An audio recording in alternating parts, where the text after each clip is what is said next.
Au Mobile World Congress, nous sommes chez Microsoft et alors on a entre les mains le Microsoft Band 2. Donc le Band 2, il est sorti aux États-Unis au mois d'octobre et aussi au Royaume-Uni et en Australie. Mais alors on l'a pas en France encore.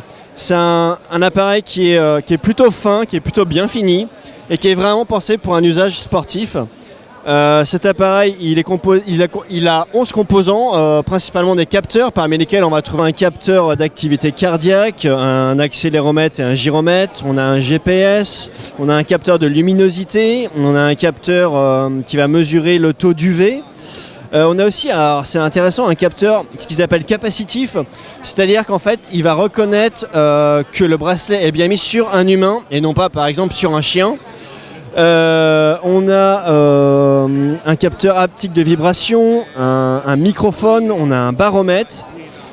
Et alors on a aussi un capteur de stress et de tempérament qui va mesurer en fait, qui va, j'imagine, pondérer plusieurs autres capteurs pour mesurer le stress de la personne. Bref, toute une bardée de capteurs. Cet appareil il va fonctionner non seulement sur Windows mais également sur iOS et Android, donc comme la première version finalement.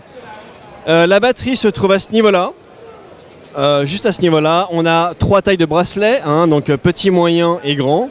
Ce Band 2 est couplé à une web app, donc Microsoft Health, qui permet de monitorer toutes ces activités, d'acheter aussi avec des partenaires de Microsoft des programmes d'entraînement, alors que ça soit du golf, du vélo, de la course à pied.